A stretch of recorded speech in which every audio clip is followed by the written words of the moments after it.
இயேசுவே நன்றி. ஹalleluya. Praise the Lord. Praise Jesus. Thank you Jesus. உமது இரத்தத்தால் எங்களை கழுவும் ஆண்டவரே, தூய்மையாக்கும் விடுதலை தாரும்.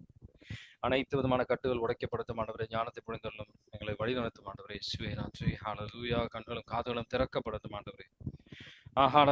வார்த்தையை புரிந்து அதுக்கு ஏற்றபடியாக நடக்கக்கூடிய கிருபை எங்களுக்கு தாரும் ஆண்டவரே.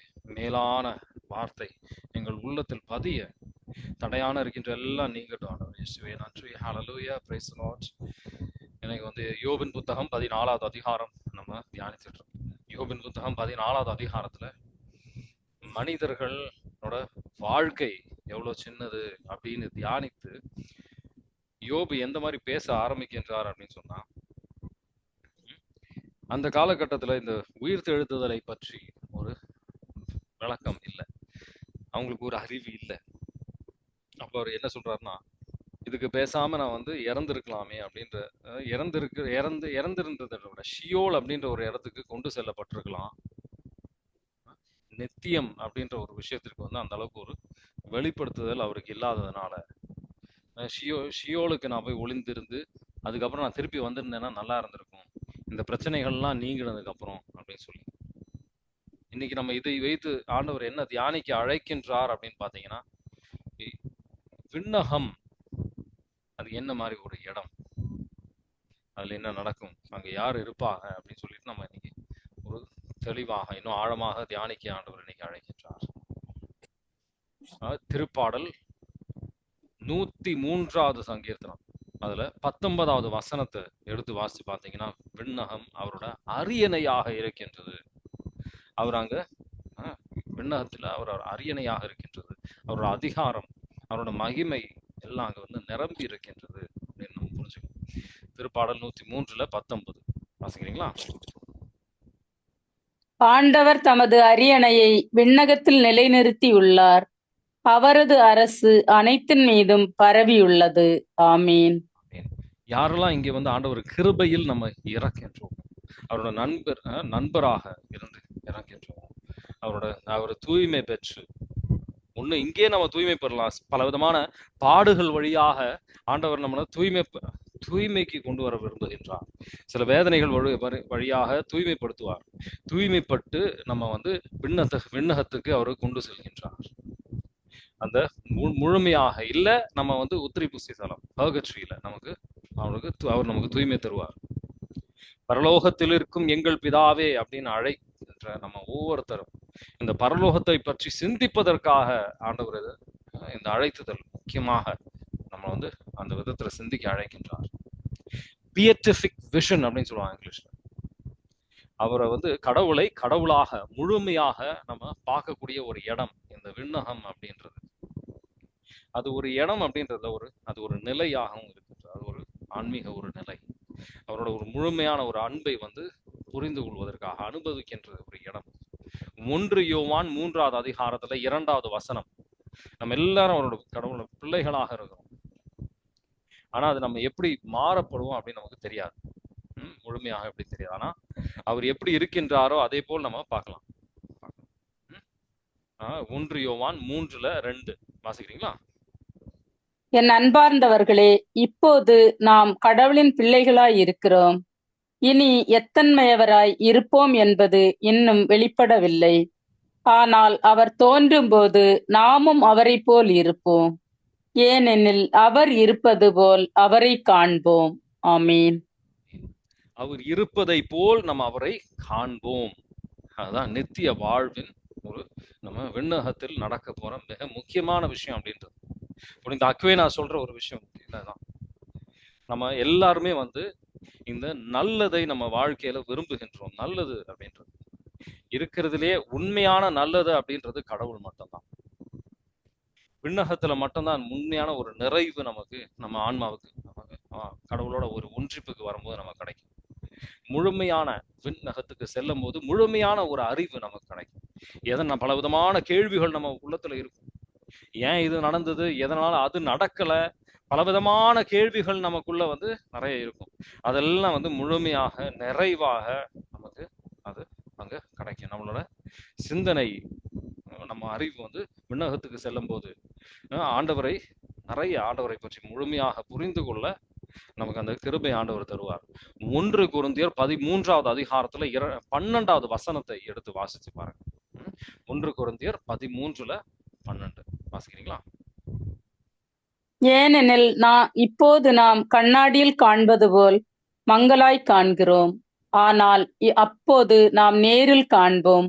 இப்போது நான் அரைகுறையாய் அறிகிறேன். அப்போது கடவுள் என்னை அறிந்துள்ளது போல் முழுமையாய் அறிவேன். ஆமீன். இதுதான் நித்திய வாழ்வு. அதான் அதுக்காக தான் இயேசு ஆண்டவர் அழைக்கப்பட்டார். விண்ணகத்துக்கு ஒரு வழி நமக்கு சரி பண்ணி கொடுத்து. யோவான் நற்செய்தி 17ல 3வது வசனம் எடுத்து வாசம். இதான் நித்திய வாழ்வு. ஆண்டவரை புரிந்து கொள்வது, உண்மையான ஆண்டவர் இயேசு ஆண்டவரை புரிந்து கொள்வது. யோவான் நற்செய்தி 17:3 வாசிக்கிறீங்களா? உண்மையான ஒரே கடவுளாகிய உம்மையும் நீர் அனுப்பிய இயேசு கிறிஸ்துவையும் அறிவதே நிலைவாழ்வு. ஆமீன். ஆமீன். அப்ப நம்ம ஆன்மாவின் நிலை எப்படி இருக்கும்? இங்க இருக்கின்ற விதத்திற்கு அதே மாதிரி அங்க இருக்காது. சில பேர் இந்த பிசிக்ஸ்ல டைமென்ஷன் அப்படின்லாம் சொல்லுவாங்க. சில பேர் கேள்வி கேட்பாங்க பிசிக்ஸ்ல, இது ஒரு வேற டைமென்ஷன் மாதிரி இருக்குமா பிரதர் அப்படின்லாம் கேட்பாங்க. நான் பார்த்தது கிடையாது, அதனால உண்மையான சொல்ல முடியாது. டைமென்ஷன் அப்படி கூட நம்ம சிந்திக்கலாம். ஆனா விண்ணகத்தில் நம்ம ஆன்மாவின் நிலை ஒரு சாதாரண இப்ப இருக்கின்ற நிலையை போல் இருக்காது. அது பாவத்திலிருந்து விடுபெற்று, இந்த வேதனைகளில் எல்லாம் இருந்து விடுபெற்று, இந்த உலக சார்ந்த ஒரு நிலையிலிருந்து, அந்த பலவிதமான பாவங்க, அந்த சோதனையிலிருந்தும் நம்ம விடுபெற்று நம்ம ஒரு மகிமையின் ஒரு நிலையில நம்ம இருப்போம். குளோரிஃபைடு ஸ்டேட் அப்படின்னு சொல்லுவாங்க. குளோரிஃபைடு ஸ்டேட்ல ஆன்மாவும் சரி, ஆன்மாவும் மட்டும் கிடையாது, சரீரமும் இந்த உயிர்த்தெழுதல் நாள்ல நம்ம சரீரத்திலையும் நம்ம ஆண்டவர் ஆன்மாவும் ஒன்று நம்ம ஒரு முழுமையான ஒரு நிலையில் நம்ம இருப்போம்.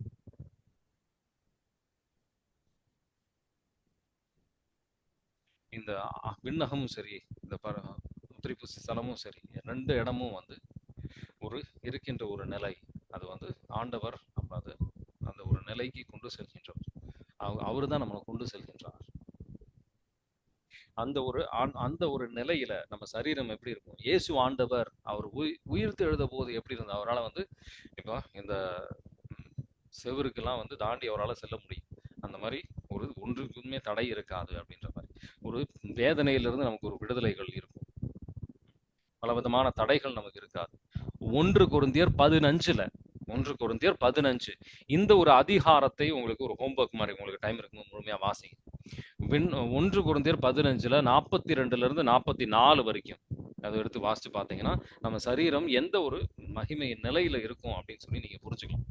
வாசிக்கிறீங்களா? இறந்தோர் உயிர்த்தெழும் போதும் இவ்வாறே இருக்கும்.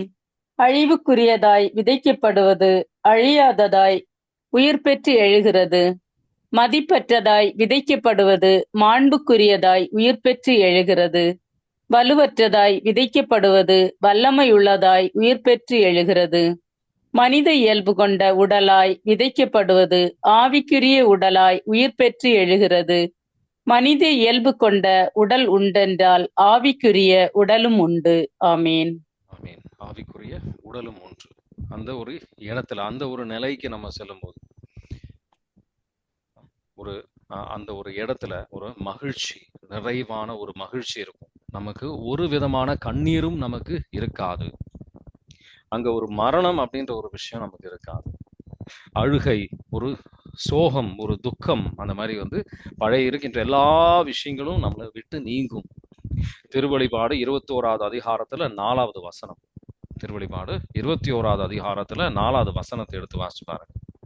இந்த மாதிரி அவர்களுடைய கண்ணீர் அனைத்தையும் அவர் துடைத்து விடுவார்.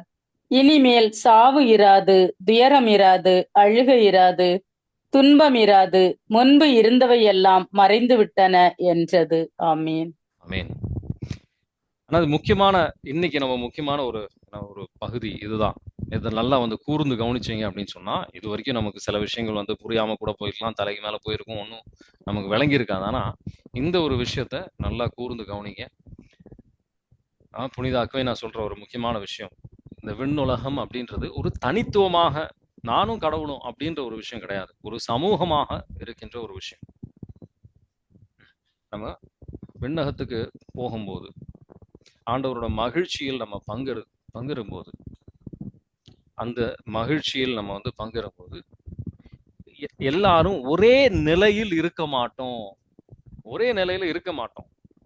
ஒருத்தருக்கு வேற விதமாக மகிமை இருக்கும். இன்னும் ஒருத்தர் எந்த அளவுக்கு நமக்கு வந்து இங்க இங்க வந்து நமக்கு ஒரு நெருக்கம் இருக்கின்றதோ, ஆண்டவருக்கு ஏற்றபடியாக ஆண்டவரின் திருவுளத்தை நம்ம செய்கின்ற நபர்களாக நம்ம இருக்கின்றோமோ, ஆண்டவருக்கு நன்மைகள் செய்கின்றவர்களாக இருக்கின்றோமோ, ம், நான் என் குடும்பம் என்னோட இது மட்டும் எனக்கு இருக்கிற ஒரு சில இது மட்டும் எனக்கு தெரிஞ்ச விஷயங்கள் மட்டும் செய்யறது இல்ல.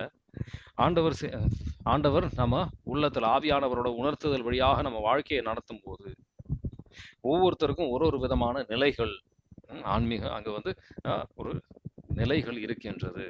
1 கொரிந்தியர் 15 41 42 வாசிச்சு பாருங்க.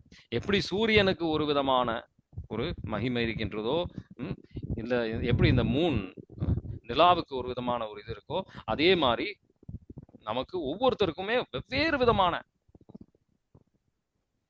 ஒரு மகிமை இருக்கும். வாசிக்கிறீங்களா? மறைநூலில் எழுதியுள்ளபடி முதல் மனிதராகிய ஆதாம் உயிர் பெற்ற மனித இயல்புக்குள்ளவர் கடைசி ஆதாமோ உயிர் தரும் தூய ஆவியானார். தூய ஆவிக்குரியது முந்தியது அல்ல, மனித இயல்புக்குரியதே முந்தியது. தூய ஆவிக்குரியது பிந்தியது. ஆமேன். 1 கொரிந்தியர் 15 41 42 தான் வாசிங்களா? கதிரவனின் சுடர் ஒன்று, நிலவின் சுடர் இன்னொன்று, விண்மீன்கள் சுடர் மற்றொன்று. விண்மீனுக்கு விண்மீன் சுடர் வேறுபடுகிறது. இறந்தோர் உயிர்த்தெழும்போதும் இவ்வாறே இருக்கும். அழிவுக்குரியதாய் விதைக்கப்படுவது அழியாததாய் உயிர் பெற்று எழுகிறது. ஆமீன். அற்புதமான ஒரு விஷயம். எல்லாருக்குமே ஒரே நிலையில இருக்க மாட்டோம். ஏன் ஆண்டவர் வந்து பாரபட்சம் வேற வெவ்வேறு விதமா ஒருத்தரையும் வேற வேற மாதிரி ட்ரீட் பண்றாரா? அதனால கிடையாது. ஆண்டவருக்கு எல்லாருக்குமே கிருபையை ஒரே விதமாக அவர் தரதான் விரும்புறாரு. ஆனா அந்த கிருபையை நம்ம வாழ்க்கையில எப்படி பயன்படுத்துகின்றோம், அவர் தருகின்ற கிருபைகள் நம்ம எப்படி பயன்படுத்துகின்றோம் என்று பொறுத்து இருக்கு. அவர் வார்த்தைக்கு நம்ம எந்த அளவுக்கு நம்ம செவி சாய்க்கின்றோம் என்று பொறுத்து இருக்கு. மத்தேயு 16 அதிகாரத்துல 27 வசனம், நற்செயல்கள், இரக்கத்தின் செயல்கள் நம்ம எந்த அளவுக்கு நம்ம செய்கின்றோம், ஆன்மீக நற்செயல்கள், spiritual works of mercy, corporal works of mercy, நம்ம மற்றவர்கள் எந்த அளவுக்கு உதவி செய்திருக்கின்றோம், நம்ம ஆண்டவருக்கு கொடுத்துற தூண்டுதலை நம்ம வந்து செவி சாய்த்திருக்கின்றோமா, சுயநலமான வாழ்க்கையை வாழ்ந்திருக்கின்றோமா, அதுக்கேற்றபடியான நமக்கு மகிமை நமக்கு விண்ணகத்து இருக்கும். அதுக்கேற்றபடியான ஒரு நெருக்கம், கடவுளோட ஒரு நெருக்கம் இருக்கும். 1 கொரிந்தியர் 15 41 42, சாரி மத்தேயு 16 27 வாசிக்கிறீங்களா? மானிட மகன் தம் தந்தையின் மாட்சியோடு தம் வானதூதர்களுடன் வரப்போகிறார். அப்பொழுது ஒவ்வொருவருக்கும் அவரவர் செயலுக்கு ஏற்ப கைமாறு அளிப்பார். ஆமீன். இன்னைக்கு நித்திய வாழ்வுக்கு செல்வதற்கான என்ன செயல் நீங்க செஞ்சீங்க? ஆண்டவர் சிந்திக்க அழைக்கின்ற ஒரு விஷயம் இதுதான். என்ன நற்செயல் உங்களால இன்னைக்கு செய்ய முடிஞ்சது? போன வாரத்துல நற்செயல் என்ன செஞ்சீங்க? மற்ற ஒரு சின்ன விஷயங்களா கூட இருக்கலாம், மற்றவர்களை உதவி செய்வதற்காக இருக்கலாம். என்ன நற்செயல்கள் நம்ம செய்தோம்? கோயில்ல சேர்ந்து நீங்க வந்து சும்மா ஒரு பாடல் பாடுவதாக கூட இருக்கலாம். என்ன நற்செயல் நீங்க செஞ்சீங்க? ஆண்டவர் கேட்கிற கேள்வி இதுதான். ஆண்டவரின் தூண்டுதல் நீங்க எந்த அளவுக்கு செவி சாய்த்தீர்கள்? சுயநலமான வாழ்க்கையை நம்ம வாழ்ந்துகிட்டு இருக்கிறோமா? ஆண்டவர் முன்னாடி நம்ம கணக்கு கொடுக்க வேண்டியிருக்கும். 2 கொரிந்தியர் 5 10வது வசனத்தை எடுத்து வாசிப்பார். ரொம்ப முக்கியமான சில விஷயங்கள் இது. ஆண்டவரின் அந்த புத்தகத்தில், வாழ்வின் புத்தகத்தில் நம்ம பேர் இருக்கின்றதா? அப்பதான் விண்ணகத்துக்கு நம்ம செல்ல முடியும். 2 கொரிந்தியர் 5:10 வாசிக்கிறீங்களா?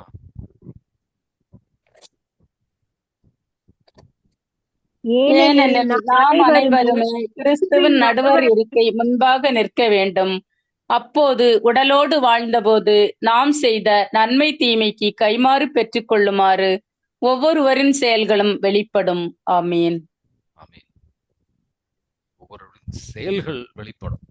ஆண்டவருக்கு ஏற்றபடியாக நம்ம செய்தோமா, என்ன வாழ்க்கையை வாழ்ந்தோம். எல்லாருமே வந்து ஸ்டேஜ்ல ஏறி ஆண்டவரை பத்தி போதிக்கணும்னு அவசியம் கிடையாது. எந்தெந்த விதத்துல வந்து உங்களுக்கு ஆண்டவர் ஒரு தூண்டுதல் கொடுத்திருக்கிறாரோ, சில பேருக்கு வந்து மதர் தெரேசாவை போல இருக்கலாம், மற்றவங்களை வந்து பொருளாதாரம் இந்த மாதிரி உதவியாக இருக்கலாம். எந்த விதத்தில் ஆவியானவர் உங்களுக்கு தூண்டுதல் தந்திருக்கின்றாரோ அதை போல் நம்ம வந்து செய்யணும். நல்ல வேலையாளனே அப்படின்னு ஆண்டவர் சொல்லுவாரா? லூக்கா நற்செய்தி 19:17 எடுத்து வாசிப்பாரு. நல்ல வேலையாளனே. நம்ம ஒவ்வொருத்தர் நம்ம ஆண்டவர்கிட்ட ஜெபிக்க வரும்போது நமக்கு ஒரு தூய்மை தருகின்றார். அந்த தூய்மையில் ஆண்டவர் திருவுளத்தை நம்ம புரிஞ்சு அது வழியா செயல்படணும் அப்படின்றதுனால மலாக்கி 3:3 எடுத்து வாசி பாருங்க. அந்த தூய்மை இல்லாமல் நற்செயல்கள் செய்யாம விண்ணகத்துக்கு நம்ம ஒருத்தர் கூட வந்து செல்ல முடியாது. மலாக்கி 3வது அதிகாரத்துல 3வது வசனம் வாசிக்கிறீங்களா?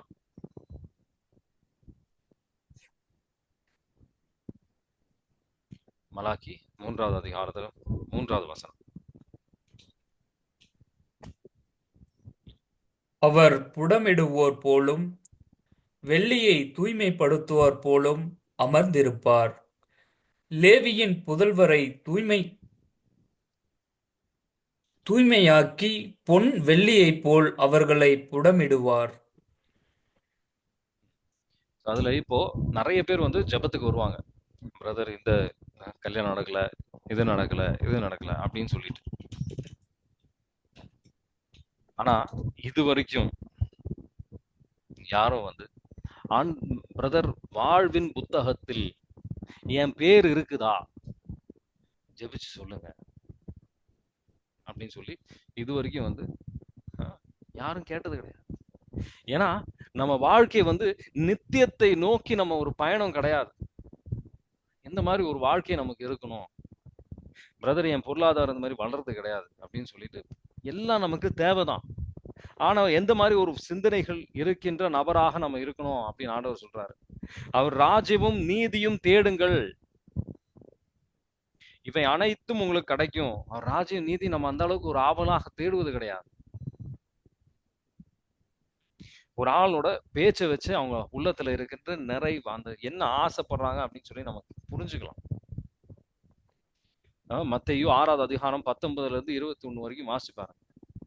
எங்க நம்ம ட்ரெஷர், நம்ம எது வந்து ரொம்ப ஆசைப்படுறோம் அங்க நம்ம இதையும் இருக்கும் அப்படின்னு. மத்தேயு 6வது அதிகாரத்துல 19-21 வாசிக்கிறீங்களா? மண்ணுலகில் உங்களுக்கென செல்வத்தை சேமித்து வைக்க வேண்டாம். இங்கே பூச்சியும் துருவும் அழித்துவிடும், திருடரும் அதை கன்னமிட்டு திருடுவர். ஆனால் விண்ணுலகில் உங்கள் செல்வத்தை சேமித்து வையுங்கள். அங்கே பூச்சியோ துருவோ அழிப்பதில்லை, திருடரும் கன்னமிட்டு திருடுவதில்லை. உங்கள் செல்வம் எங்குள்ளதோ அங்கே உங்கள் உள்ளமும் இருக்கும். ஆமீன். நம்ம உள்ளம் எங்கே இருக்கின்றது, அதான் ஆண்டவர் வந்து முக்கியமா சிந்திக்க அழைக்கின்றார். உள்ளம் வந்து ஆண்டவருக்கு ஏற்றபடியான சிந்தனைக்கு இன்னும் முழுமையா வரல. லூக்கா நற்செய்தி 10வது அதிகாரத்துல 20வது வசனம், மேலான விஷயங்கள் அவங்க செஞ்சுட்டு வந்திருப்பாங்க. பேய்களை ஓட்டி இருப்பாங்க. ஆண்டவர் நாமத்தில் பேய்கள் அடங்குகின்றது அப்படின்னு சொல்லிட்டு அற்புதங்கள் நடந்திருக்கும். ஆனா ஆண்டவர் சொல்லுவாரு, இதெல்லாம் கூட இங்க இருக்கிற விஷயங்கள் தான். விண்ணகத்தில் உன் பேர் எழுதியிருக்குது, அதுல மட்டும் நீ சந்தோஷப்படு, வேற எதிலையும் சந்தோஷப்படாத அப்படின்றார் ஆண்டவர். ஆன்மீகமாக பெரிய விஷயங்கள் நம்ம செஞ்சிருக்கலாம், விண்ணகத்தில் உங்க பேர் எழுதியிருக்கு, அது மட்டும், அதுல மட்டும் சந்தோஷம் நம்ம இருக்கும். எனக்கும் சேர்த்து தான் சொல்றேன். லூக்கா நற்செய்தி 10வது அதிகாரத்துல 20வது வசனம் வாசிக்கிறீங்களா? ஆயினும் தீய ஆவிகள் உங்களுக்கு அடிபணிகின்றன என்பது பற்றி மகிழ வேண்டாம். மாறாக உங்கள் பெயர்கள் விண்ணகத்தில் எழுதப்பட்டிருக்கின்றன என்பது பற்றியே மகிழுங்கள் என்றார். ஆமீன். ஆமீன். வேற எதுலயும் நம்ம வந்து ஒரு மகிழ்ச்சி நமக்கு கிடைக்கும். ஆனா நம்ம நிலைமைய, ஆன்மாவின் நிலை என்ன? இந்த உலகத்துல இருக்கிற வேற அனைத்து எல்லா விஷயத்திலும் தான் நம்ம சந்தோஷம் வச்சிருக்கிறோம். விண்ணகத்துல பெரிய சிந்தனைகள் கிடையாது. அதை பத்தி நம்ம அந்த அளவுக்கு பெருசா சிந்திக்கிறது கிடையாது. கண்ணை மூடி திறக்கிறதுக்கு முன்னாடி 10-20 வருஷம் அப்படியே காணாம போயிடுது. நம்ம நினைக்கிறோம் 3 வருஷத்துல நான் இது செய்வேன், அந்த 4 வருஷத்துல அதை செய்வோம். பெரிய பிளானிங்லாம் நம்ம பண்றோம். அவர் ராஜ்யம் நீதியும் நம்ம தேடுறது கிடையாது. ஆன்மீக வாழ்க்கைக்கு அந்த அளவுக்கு முக்கியத்துவம் கொடுக்கறது கிடையாது. நம்ம அதெல்லாம் வந்து வேதனைக்குரிய விஷயம். நம்ம ஒவ்வொருத்தருமே வந்து நம்ம கட்டுகின்ற கட்டிடம் என்னென்ன கட்டிடம், உலகத்துல கட்டிடமா இல்ல விண்ணகத்திலையா? 1 கொரிந்தியர் 3வது அதிகாரம் 12 - 15 வரைக்கும் எந்த எந்த பொருளை வச்சு நம்ம வந்து கட்டிட்டு இருக்கோம்? ஒவ்வொருத்தரும் நம்ம பல விஷயங்கள் நம்ம வாழ்க்கையில வந்து சாதிக்கணும்னு முயற்சி செய்யணும். எதுல எதை வைத்து நம்ம கட்டிக்கிட்டு இருக்கோம்? 1 கொரிந்தியர் 3வது அதிகாரத்துல 12 - 15 வாசிக்கிறீங்களா? அந்த அடித்தளத்தின் மேல் ஒருவர் பொன், வெள்ளி, விலையுயர்ந்த கற்கள், மரம், புல், வைக்கோல் ஆகியவற்றுள் எதையும் வைத்து கட்டலாம். ஆனால் அவருடைய வேலைப்பாடு தெரிந்துவிடும். தீர்ப்பு நாள் அதை வெளிப்படுத்தும். அந்நாள் நெருப்பு மயமாய் வெளிப்படும். அந்நெருப்பு அவரவருடைய வேலை எத்தகையது என்பதை காட்டும். ஒருவர் கட்டியது நிலைத்து நின்றால் அதற்கான கூலி அவர் பெறுவர். ஆமேன். ஆமேன். இதெல்லாம் கட்டியது எப்படி நிலைத்து இருக்கும்?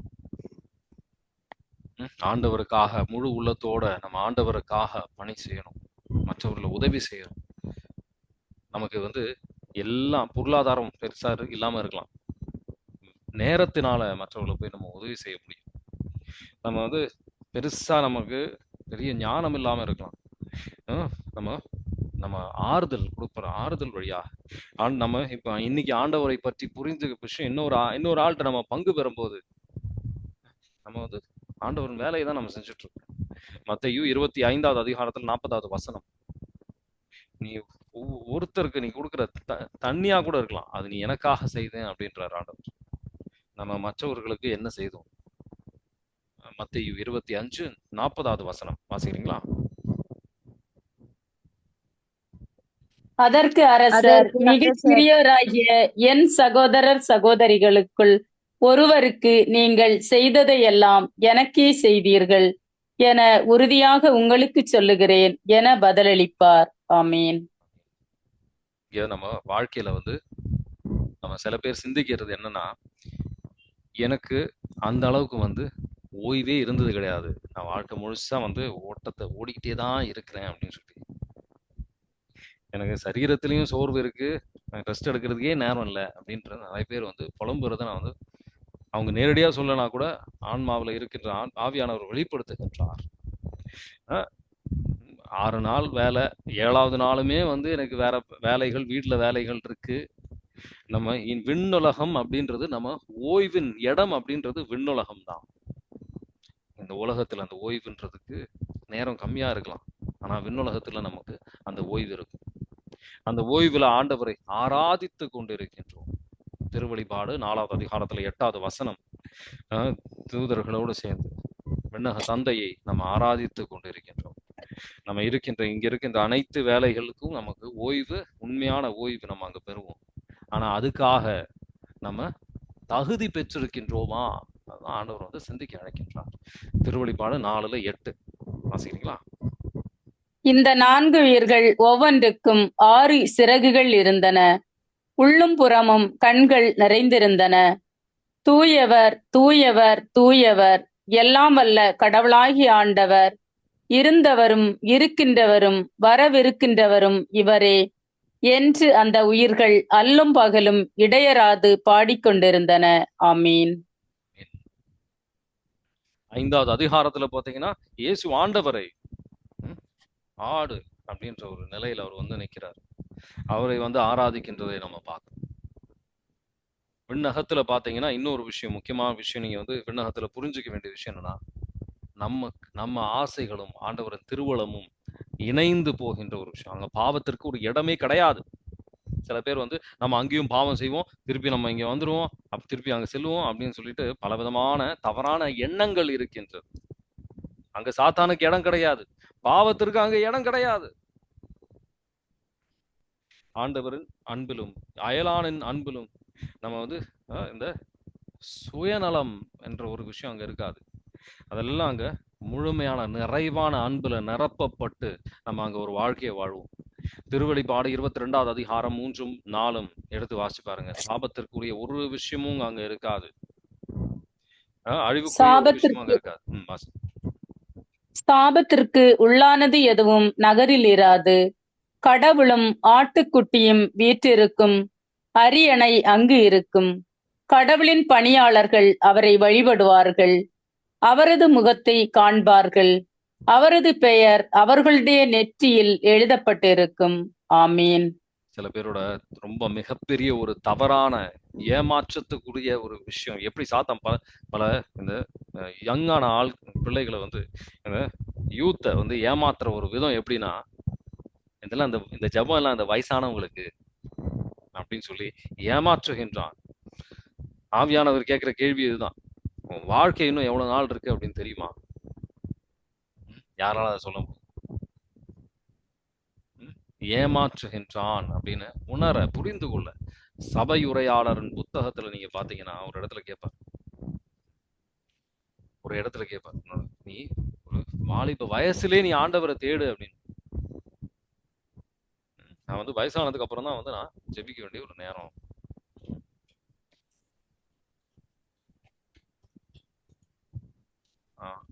அந்த மாதிரி ஒரே நிமிஷம். ஒரு தவறான எண்ணம் பல பேர் வந்து ஏமாற்றுகின்ற ஒரு விதம் அப்படிதான். சபையுரையாளர் 12வது அதிகாரத்துல 1வது வசனத்தை எடுத்து வாசிப்பாரு. எந்த நாட்கள், இந்த நாட்கள்லயே நம்ம வந்து வயசான காலத்துல போய் நான் தேடிக்கலாம், அதெல்லாம் வந்து மிகப்பெரிய தவறான ஒரு எண்ணம். வாசி. ஆகையால் உன்னை படைத்தவரை உன் இளமை பருவத்தில் மறவாதே. வாழ்க்கை எனக்கு இன்பம் தரவில்லையே என்று நீ சொல்லக்கூடிய துயர நாட்களும் ஆண்டுகளும் வருமுன் அவரை உள்ளத்தில் நினை. இந்த மாதிரி பலமான இந்த மாதிரி தவறான எண்ணம். இப்ப நான் என்ஜாய் பண்ண வேண்டிய நேரம், என்ஜாய் பண்ண வேண்டிய ஒரு நேரம் அப்படின்னு சொல்லி இல்ல. நம்ம இந்த காலத்தில் நமக்கு இருக்கிற சக்தி இருக்கிற நேரத்தில் அந்த சக்தியை மேலான ஒரு பலியாக ஆண்டவருக்கு நம்ம செலுத்தும் போது நம்ம அதை ஆண்டவர் வந்து மிகப்பெரிய ஒரு ஆசீர்வாதமாக அவர் மாற்றுவார். இந்த உலகம் அப்படின்றது ஒரு ஷிப்பு மாதிரி, இது நம்ம பயணம் செய்கின்ற ஒரு இது மாதிரி, ஒரு கருவி மாதிரி.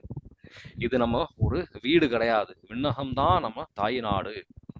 பிலிப்பியருக்கு எழுதிய திருமுகம் 3வது அதிகாரத்துல 19, 20 விண்ணகமே நம்ம தாய் நாடு அப்படின்னு புரிந்து கொள்ள புனித குழந்தை தெரேசாமால் அவங்க சொல்லுவாங்க. புனித ஜான் மரிய வியானி அவரும் சொல்ற ஒரு விஷயம் தான். இது ஒரு ஹோட்டல் மாதிரி, நம்ம எப்பவுமே இங்க தங்க போறது கிடையாது. அதுக்காக ஆயத்தப்படுவதற்காக நம்ம என்ன செஞ்சிருக்கிறோம் வாசிக்கிறீங்களா? பிலிப்பியருக்கு எழுதிய திருமுகம் 3வது அதிகாரம் 19, 20. அழிவே அவர்கள் முடிவு, வயிறே அவர்கள் தெய்வம், மானக்கேடே அவர்கள் பெருமை. அவர்கள் எண்ணுவதெல்லாம் மண்ணுலகை சார்ந்தவை பற்றியே. நமக்கோ விண்ணகமே தாய் நாடு. அங்கிருந்துதான் மீட்பராம் ஆண்டவர் இயேசு கிறிஸ்து வருவாரென காத்திருக்கிறோம். ஆமீன். நாம காத்திருக்கின்றோமா? அதுக்காக ஆயத்தப்பட்டிருக்கின்றோமா? எந்த அளவுக்கு நம்ம நற்செயல்கள் செய்து கொண்டிருக்கின்றோம்?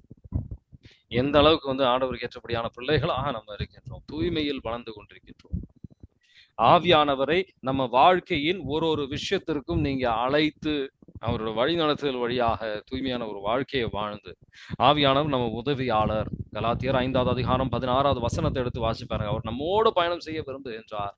ஆனா பல நேரத்துல நம்ம வந்து நம்மளோட தான் பயணம் செய்துட்டு இருக்கோம். அதுல சாத்தான் தான் வந்துட்டு இருக்கோம். கலாத்தியர் 5வது அதிகாரம் 16 18 வரைக்கும் வாசிக்கிறீங்களா? எனவே நான் சொல்கிறேன், தூய ஆவியின் தூண்டுதலுக்கு ஏற்ப வாழுங்கள். அப்போது ஊனியல்பின் இச்சைகளை நிறைவேற்ற மாட்டீர்கள். ஊனியல்பின் இச்சை தூய ஆவிக்கு முரணானது. தூய ஆவியின் விருப்பம் ஊனியல்புக்கு முரணானது. இவை ஒன்றுக்கொன்று எதிராய் உள்ளதால் நீங்கள் செய்ய விரும்புவதை உங்களால் செய்ய முடிவதில்லை. நீங்கள் தூய ஆவியால் வழிநடத்தப்பட்டால் திருச்சட்டத்திற்கு உட்பட்டவர்களாய் இருக்க மாட்டீர்கள். ஆமீன்.